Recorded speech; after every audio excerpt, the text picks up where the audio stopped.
ॐ भूर्भुवः स्वः तत्सवितुर्वरेण्यं भर्गो देवस्य धीमहि धियो यो नः प्रचोदयात्। ॐ शान्ति शान्ति शान्तिः। Namaste, my dear friends. Today I am going to give a video on the power of Arunachala. By seeing Chidambaram, by being born in Tiruvarur, by dying in Kasi, or by merely thinking of Arunachala, one will surely attain liberation.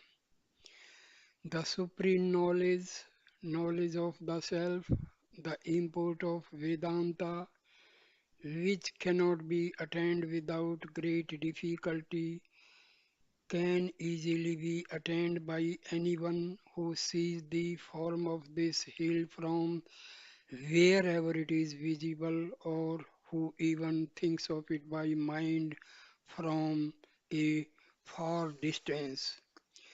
Such is the assurance given by Lord Shiva in the Arunachala Mahatmya about the power of the mere thought of Arunachala, and this assurance has received striking confirmation from the life and teachings of Bhagwan Sri Ramana Maharishi. In the second line of the first verse of Sri Arunachala Ashtakam, Sri Bhagwan tells us that from his very earliest childhood, when he when he knew no other thing, Arunachala was shining his mind as the most great, and this thought of Arunachala so worked in his mind that at the age of 16, a great fear of death arose in him and turned his mind selfwards to drown forever in its source. In his writings, Sri Bhagwan has repeatedly confirmed the mysterious power that the thought of Arunachala has over the mind.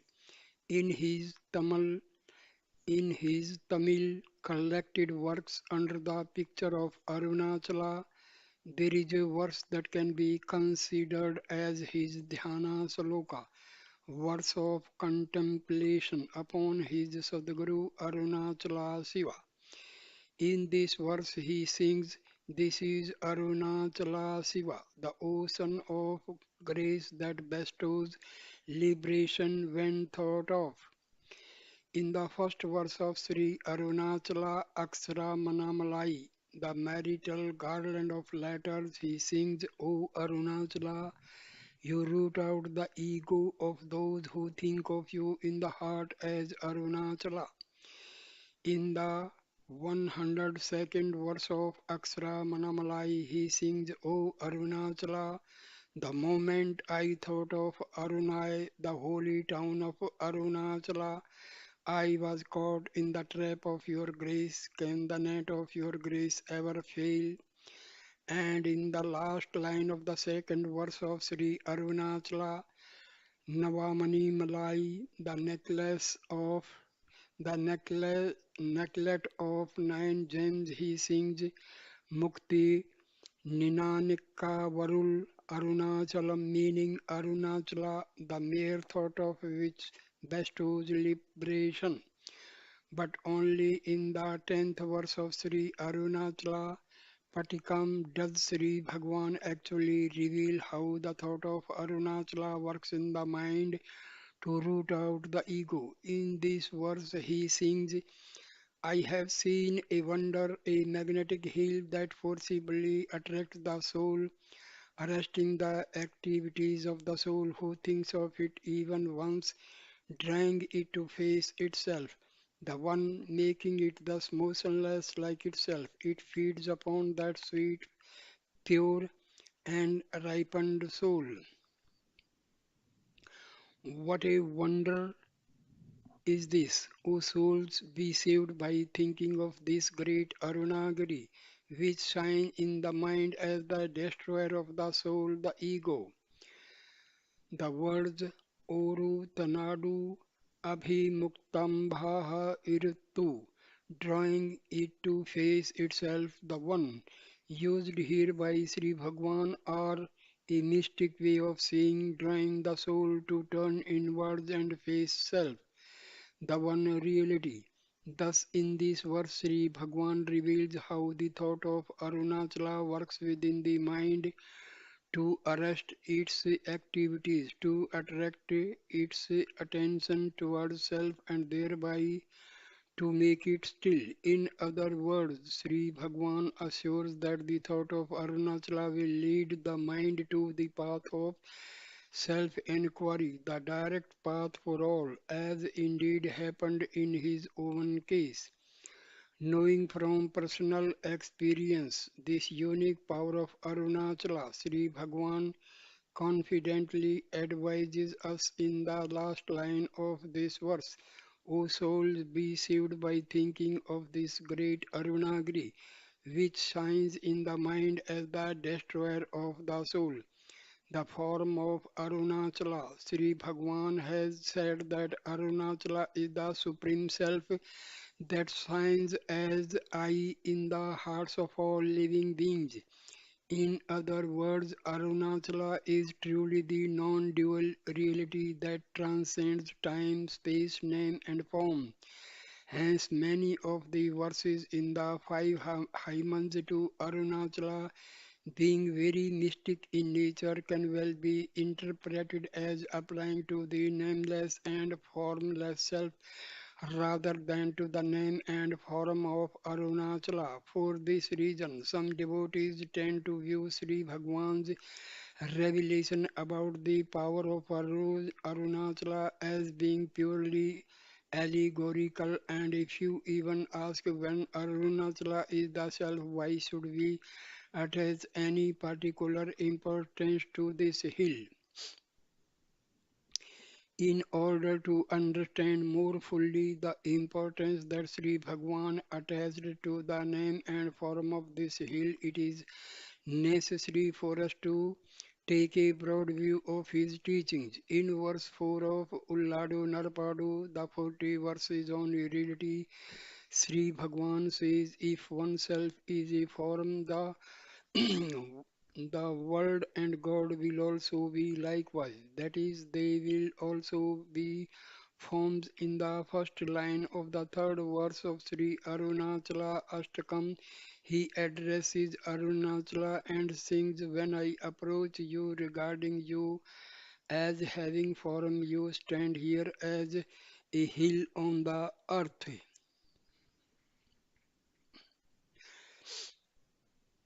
That is, so long as we identify the body as I, it is equally true that this hill is God.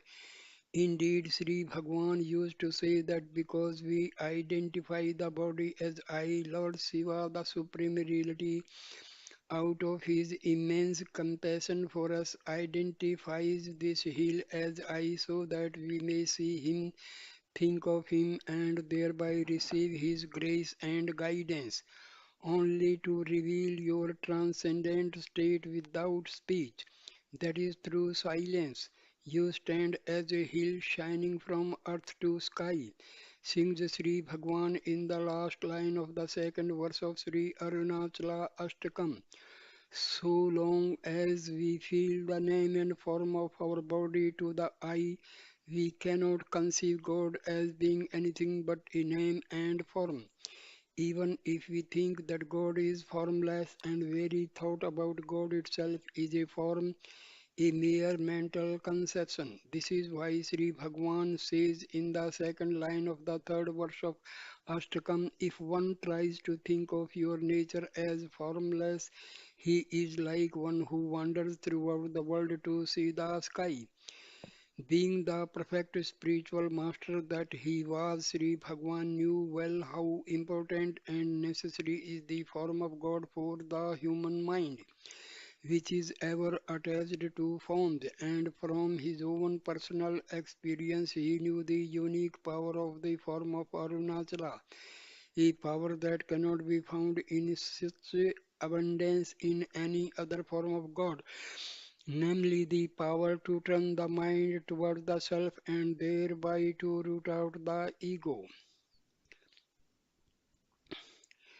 In verse 11 of Sri Arunachala Patikam, Sri Bhagwan exclaims with joy and wonder, Lo, how many are there like me who have been destroyed by thinking this hill to be the supreme, thereby assuring us that if we regard this hill as God, our egos will surely be destroyed. Though Arunachala appears outwardly as a hill of mere insentient rock, the true devotee understands it to be the all-knowing, all-loving, and all-powerful Supreme Lord, who is guiding him both from within and without at every step and turn of life, leading him steadily and surely toward the goal of egolessness. What a wonder! It stands as if an insentient hill, yet its action is mysterious, impossible for anyone to understand. Sing the Sri Bhagwan in the first line of Sri Arunachala Ashtakam. The name of Arunachala, of all the names of God, the name dearest to the heart of Sri Bhagwan was Arunachala. Every one of the 100 verses of Sri Arunachala Aksharamanammalai ends with the name Arunachala and the refrain is Arunachala Shiva, Arunachala Shiva, Arunachala Shiva, Arunachala.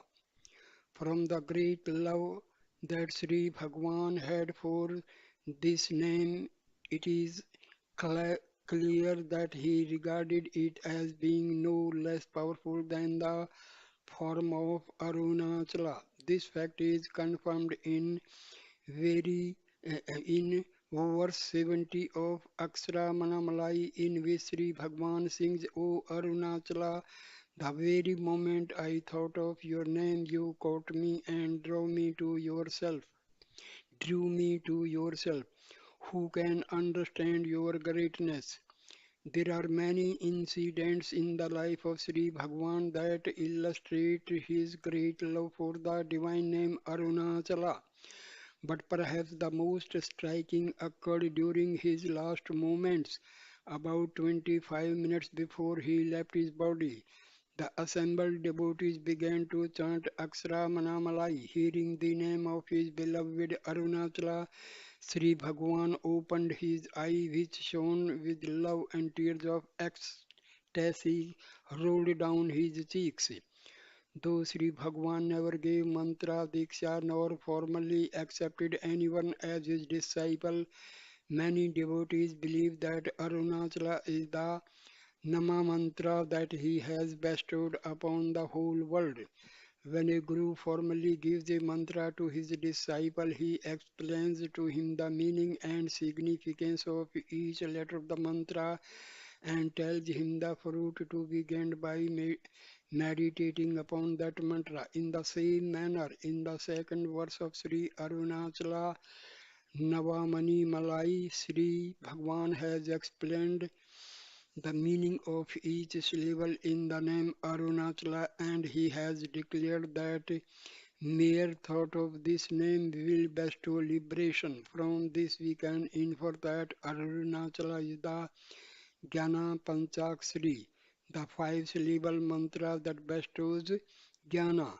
Moreover, tradition tells us that when a mantra is given by a jnani and when he explains the significance of each syllable of that mantra, he is actually putting his own power into that mantra. Therefore, if any devotees of Sri Bhagwan wish to have a mantra, they can very well take Arunachala to be the mantra openly given to them by him. The power of the name Arunachala was once directly confirmed by Sri Bhagwan.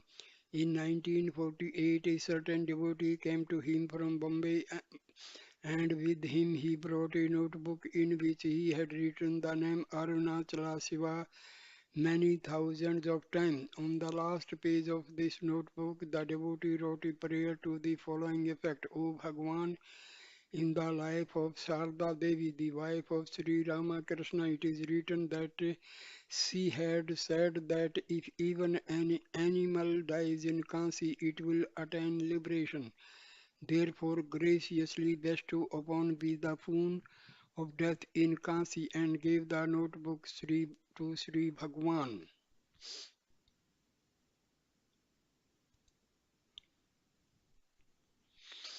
Bhagwan looked through the notebook and when he came to the last page, he read out loud the devotee's prayer. At once he expressed the greatest surprise and exclaimed, Samarnat Arunachalam. The words Samarnat Arunachalam mean by remembering Arunachala and they occur in the very same Sanskrit verse that says that by dying in Kasi one will attain liberation. Bhagwan then turned to the revolving bookcase by his side and took out a book, probably the Arunachala Mahatyam. O- Opening it as if at random, he read out a sentence in Tamil that said, On one Arunachala is equal power to 1 crore Om Namah Shivaya. Om Namah Shivaya is believed by Sevas all over India to be the most sacred and powerful mantra. After reading out a few other portions of this book that emphasize the unique greatness and power of Arunachala, Sri Bhagwan finally laid it aside and explained to the devotee that not everyone can see Chidambaram, not everyone can be born in Tiruvarur, and not everyone can die in Kansi, but anyone and everyone can think of Arunachala from wherever they may be, and thereby they will surely attain liberation. From this incident, we can understand how unhesitatingly Sri Bhagwan encouraged devotees to have absolute faith in Arunachala. If devotees of a skeptical frame of mind came to him and asked him how mere thought of Arunachala could bestow liberation, he used to explain the allegorical significance of this saying, since that alone would satisfy their mind. But if devotees came to him with simple childlike faith, he would strengthen their faith and confirm the literal meaning of this saying, since he knew from personal experience the great power of the name and form of Arunachala. The unique sanctity of Arunachala. In India, there are countless holy places, etc., that are sacred to Lord Shiva or to some other name and form of God, and many of them are more well known and popular than Arunachala. Yet there is a verse in the Arunachala Mahatmyam, which has been selected and translated into Tamil by Sri Bhagwan that says, Arunachala is truly the holy place of all holy places. It is the most sacred. Know that it is the heart of the world. It is truly Shiva himself. It is his heart abode, a, a secret, etc. In that place the Lord ever abides the hill of light named Arunachala. Whenever Sri Bhagwan asked about the special sanctity of Arunachala, he used to explain that other holy places such as Kailas, Kansi, and Chidambaram are sacred because they are the abodes of Lord Shiva, whereas Arunachala is Lord Shiva himself. However, as the above verse of Arunachala Mahatmyam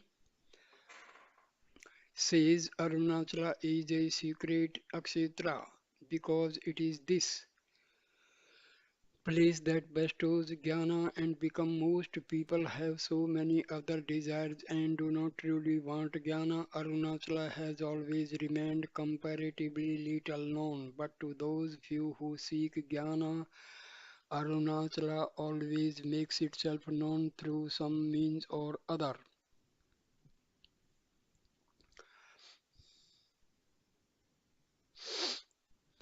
The unique sanctity and power of Arunachala Akshetra was once confirmed by an incident that happened in the life of Sri Bhagwan. Because of his great love for Sri Bhagwan, a certain devotee wanted to take him to his native place Chidambaram. But rather than directly ask Sri Bhagwan to come to Chidambaram, he began to ask him if he had ever been to see Lord Nataraja in Chidambaram temple. When Sri Bhagwan replied that he had not, the devotee began to describe the greatness of Chidambaram, saying that it was the most sacred Shiva Akshetra in South India, that so many saints and sages had lived there and had sung in praise of Lord Nataraja, and so on and so forth. Sri Bhagwan listened to all he said with patient int- inter- interest, but showed no sign of wanting to visit Chidambaram. Seeing this, the devotee at last said, Chidambaram is even greater than Arunachala, because among the Panchabhuta Lingams, the Lingams representing the five elements, Chidambaram is the space Lingam, while Arunachala is only the fire Lingam. Since the four elements, earth, water, air, and fire, finally have to merge in space, space is the principal element.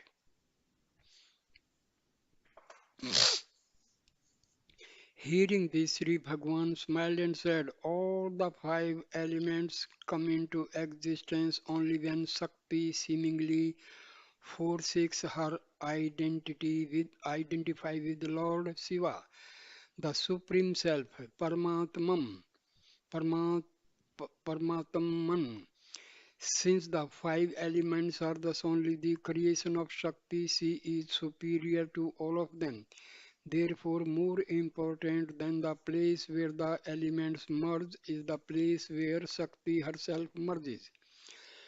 Because Shakti is dancing in Chidambaram, Lord Shiva has to dance before her and therefore make her become motionless. But in Arunachala, Lord Shiva remains ever motionless, Achala, and hence Shakti automatically and effortlessly merges in him through great love. Therefore, Arunachala shines as the foremost and most powerful Akshetra. Because here Shakti, who has seemingly created all these manifold appearances, herself merges into the Lord. So, for those mature aspirants who seek to put an end to the false appearance of duality, the most powerful help is to be found only in Arunachala Kshetra. Subsequently, on 24th June 1928, Sri Bhagwan summarized this reply of his in the form of a verse which later became the first verse of Sri Arunachala Navamani Malai. In this verse he says, though Though he is truly motionless by nature, in the court of Chidambaram, Lord Shiva dances before Shakti, thereby making her motionless. But know that in Tiruvannamalai, Lord Arunachala shines triumphant that Shakti having merged in his motionless form. The Gurutvam of Arunachala. Arunachala has always been renowned as the bestower of liberation, the destroyer of the ego, the remover of the false notion in the body, as the Jnanam Guru par excellence. Jnana Guru par excellence. When Brahma and Vishnu began to quarrel, being deluded by pride and egoism, Lord Arunachala Shiva appeared before them in the form of a column of fire, thereby vanquishing their egoism and teaching them true knowledge. When Shakti, goddess Parvati, wished to attain a state in which she could do no wrong, Lord Shiva sent her to Arunachala, where she merged and became one with him. Thus, even to Brahma and Vishnu, Arunachala was Guru, and to Parvati it was the place where she lost her separate individuality. Throughout the ages, saints and sages have sung verses in Sanskrit, Tamil, and other Indian languages extolling the unique power of Arunachala to root out the ego and to bestow self knowledge. All the four great Saiva sages of Tamil Nadu, Manikavachgar, Sundramaruti, S- Sundramurti, Apar, and Jnana Sambandhar have sung in praise of Arunachala. In one verse, often pointed out by Sri Bhagwan, Jnana Sambandhar described this hill as being Jnana Tiral, a dense mass of Jnana, and Sundramurti singing in Tiruvanna, Tiruvannaika remembers Arunachala and sings, O Annamalai, you can be known only to those who give up the attachment of the body. These Puranic stories and songs of ancient sages all confirm the fact that Arunachala is the supreme Jnana Guru. But this fact has received its most striking confirmation from Sri Bhagwan.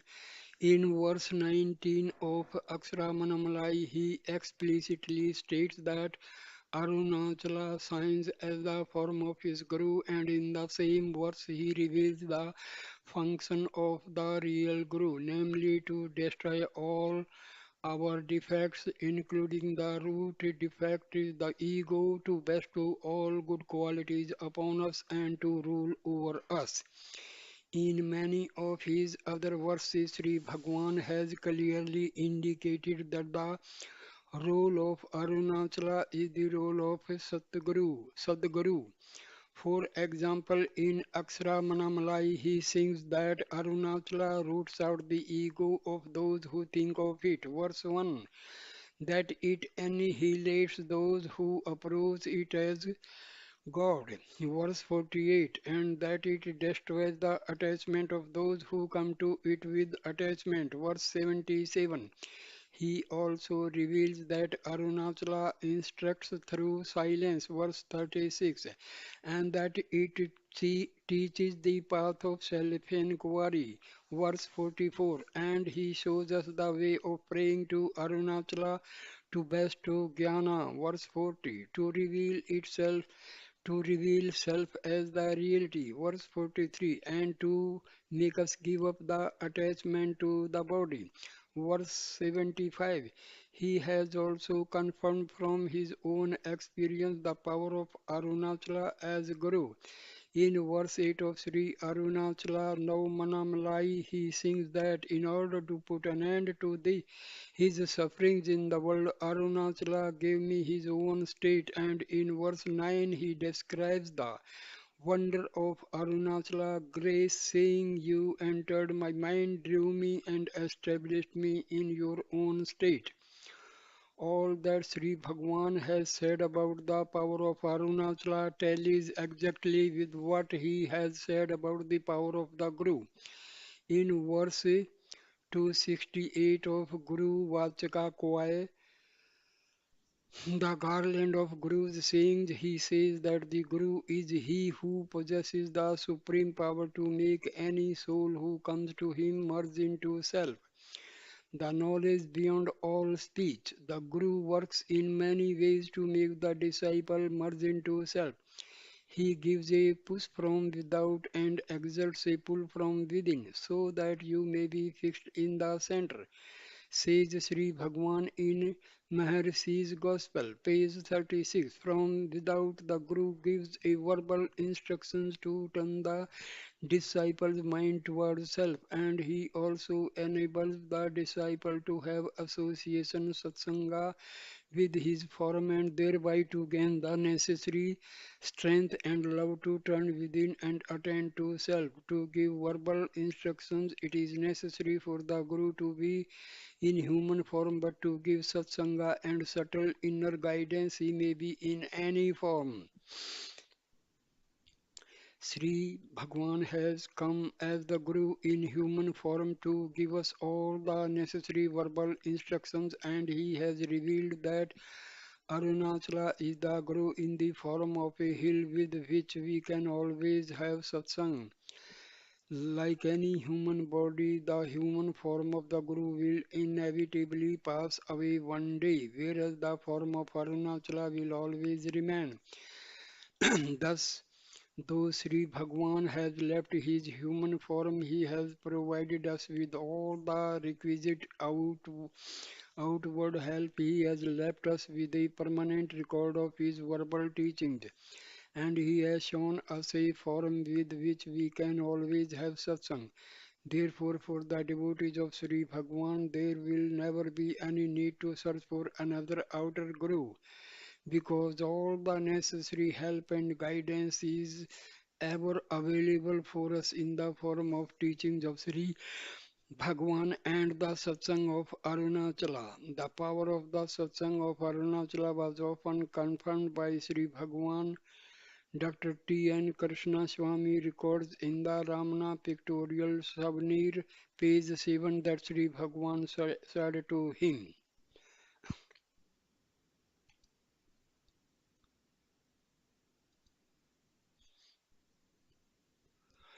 "The whole hill is sacred, it is Shiva himself, just as we identify ourselves with the body, so Shiva has chosen to identify himself with his hill.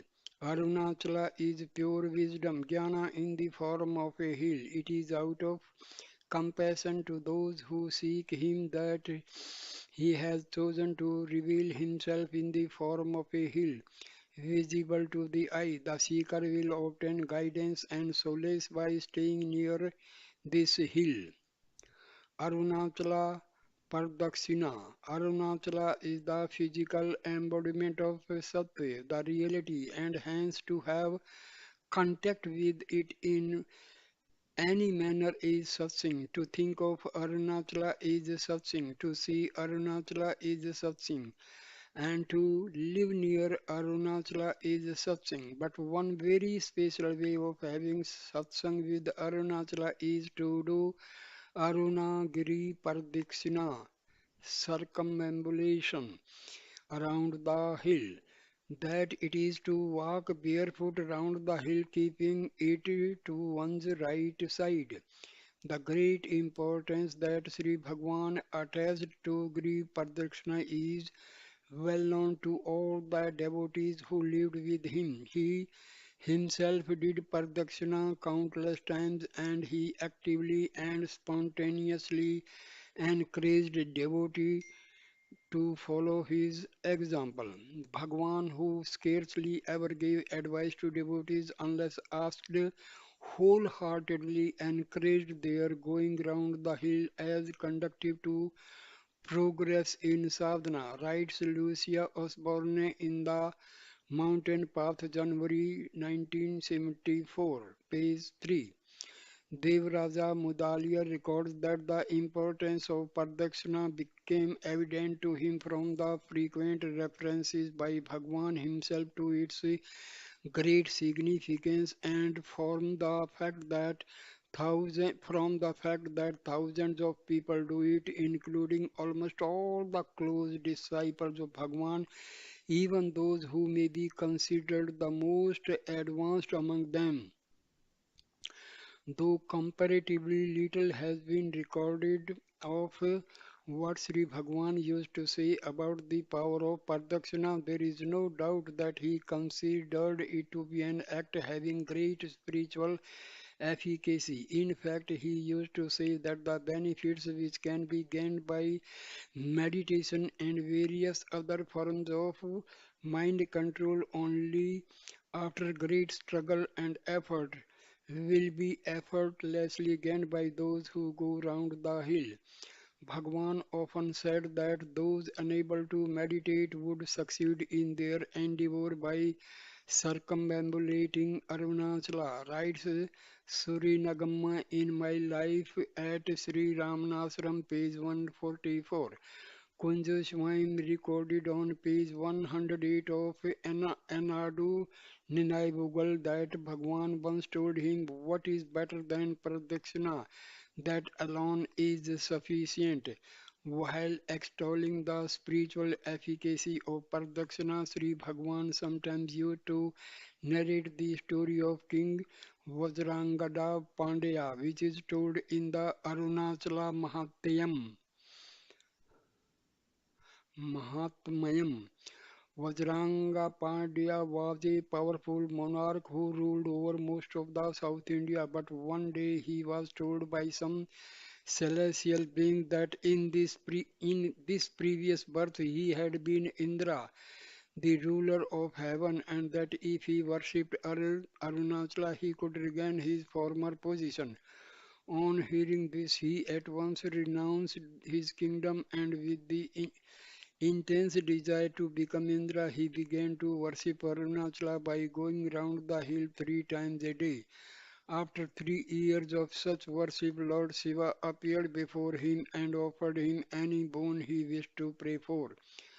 Though his original ambition had been to become Indra, his mind had been matured by doing so many pradakshinas.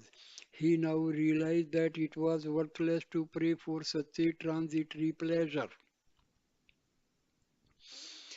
He therefore prayed to Lord Shiva for the eternal happiness of self-knowledge. This story thus aptly illustrates that even if a person begins to do pradakshina for the fulfillment of worldly desires, his mind will in time be matured and he will gain proper discrimination, viveka, desirelessness, vairagya, and love for self. Svatma Bhakti. Generally, whenever sages or scriptures prescribe any form of dualistic worship, whether for the fulfillment of worldly desires or for the attainment of self knowledge, they always say that it must be done with faith. But Sri Bhagwan used to say that the power of Arunachala is such that even if one does Pradakshina with no faith, it will still have its effect and will surely purify the mind. Devaraja Mudaliar records on page 64 of my recollection that Sri Bhagwan told him, "For everybody it is good to make circuit of the hill. It does not even matter whether one has faith in this pradakshina or not. Just as fire will burn all who touches it whether they believe it or not, so the hill will do good to all those who go round it. Because Arunachala is the fire of knowledge, Jnanagni in the form of a hill. The outgoing tendencies, vasanas of the mind are automatically scorched when one goes round it. When damp wood is brought closer to a fire, it will gradually be dried and at a certain point it will itself catch fire. Similarly, when the mind which is soaked with worldly tendencies goes round the hill, the tendencies will gradually dry up and at a certain point the mind will become fit to be burnt by the fire of jnana. That is why Sri Bhagwan said to Kunja Swami, "This hill is the storehouse of all spiritual power. Going round it benefits you in all ways." The Mountain Path, April 1979, page 75. The spiritual benefits of Pradakshina have been described by Sri Sadhu Om in one of his Tamil poems, Sri Arunachala Pradakshina Mambu. In verse 6 and 7, he says, a cow grazing round and round its pack does not know that the length of its rope is thereby decreasing. Similarly, when you go round and round Arunachala, how can your mind know that it is he thereby subsiding? When the cow goes round more and more, at one point it will be bound tightly to its pack. Similarly, when the mind lovingly goes more and more round Anamlai, Arunachala, which is self, it will finally stand still in self-abidance, having lost all its moments virtues. In verse 8 he says, it is well proven truth that the minds of those devotees who ever go round Anamlai achieve great love to turn within towards self. Anamlai is the blazing wild hill of fire, the fire of jnana that burns all our worldly desires into ashes. And in verse 9 he gives the simile of a piece of iron being rubbed against a magnet. Just as the scattered atoms of iron are all aligned by the magnet to face in one uniform direction, thereby transforming the iron into a magnet. So when a person goes round Arunachala, the divine magnet, his scattered mind is turned towards self and is thereby transformed into self. Sri Muruganar, who was a great sage and one of the foremost disciples of Sri Bhagwan, was noted as a staunch lover of Pradakshina. In the days of Sri Bhagwan, he used to write to any friends who were coming to see him, you will find me either in Bhagwan's hall or on the Gri Pradakshina road. And it is said that at one time he even used to go round the hill daily. How he first came to know about the greatness of Gri Pradakshina is related by Kunjo Swami in the Mountain Path, April 1979, page 83 as follows. Sometime after he came here, Sri Muruganar asked Bhagwan about the spiritual benefit of going round the hill. Giri Pradakshina. Bhagwan asked him to go round it first and then come to him. Sri Muruganar followed his advice and told Bhagwan that he lost his Dehatma Buddhi, sense of identification with the body, after a while and regained it only after reaching Adi Anamlai, a village on the way.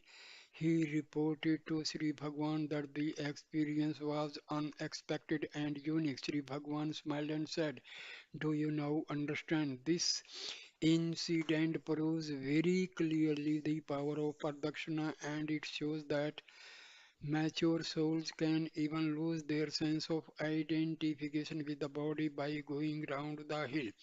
It also illustrates what Sri Bhagwan meant when he used to say that while going round the hill, one can experience sanchara samadhi, a thought-free state of bliss while walking.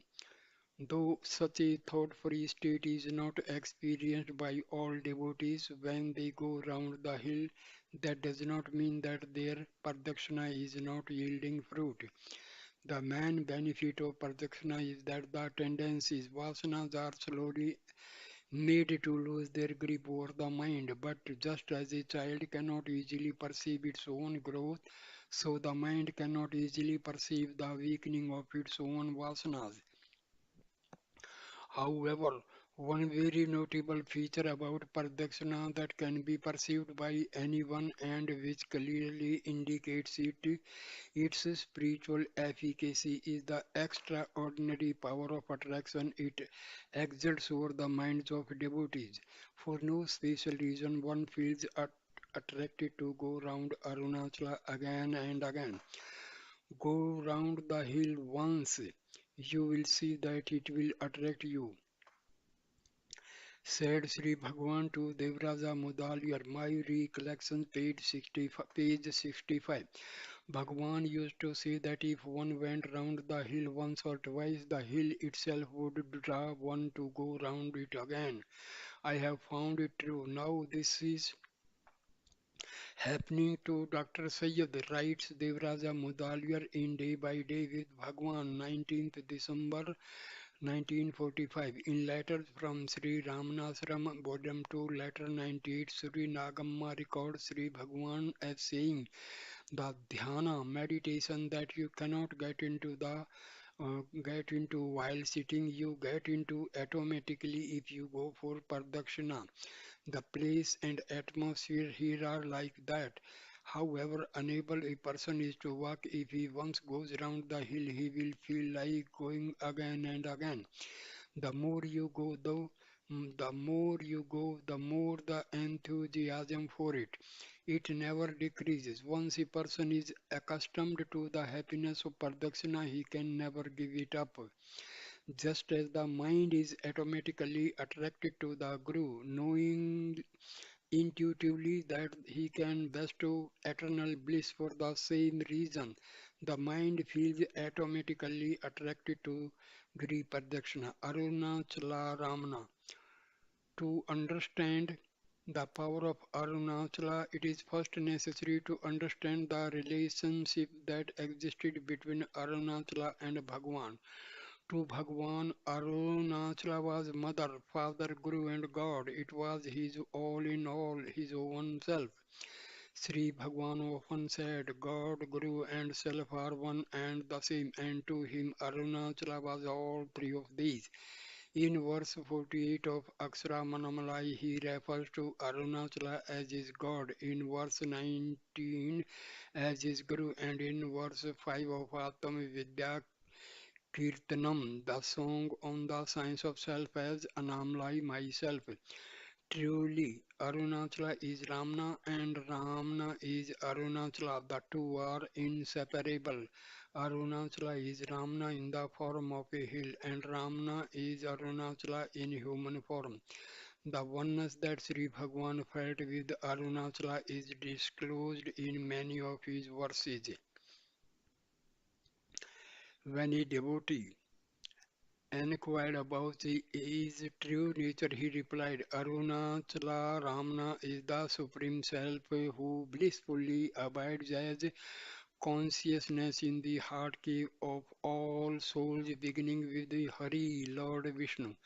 The same name, Arunachala Ramana, which he used while referring to himself, he also uses while addressing the hill in the last verse of Aksharamanammalai, and in verse 90 he calls the hill Ramana. When Sri Bhagwan composed Sri Arunachala Pancharatnam, the five gems in Sanskrit, the devotee composed a concluding verse in which he said that these five verses were an Upanishad revealed by Srimad Ramana Maharshi. Later, when Sri Bhagwan translated this Haiman into Tamil, he adapted this concluding verse and substituted the name Arunagiri Ramana for the name Srimad Ramana Maharshi,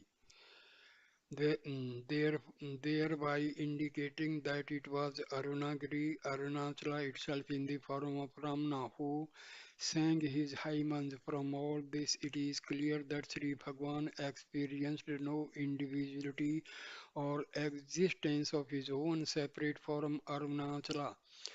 Though Bhagwan Ramana has left his human form, he will always remain shining here in the form of Arunachala, giving guidance and solace to his devotees. Therefore, the power of Arunachala is the power of Ramana, the power of Sadguru's grace. O Arunachala, ocean of grace in the form of Hill, bestow grace upon me.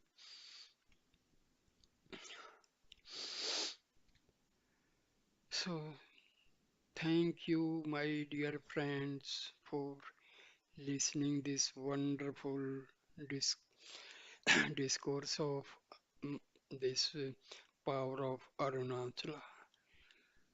Namaskar, dear friends. Please share, like, and comment this video and subscribe my channel. Thank you, my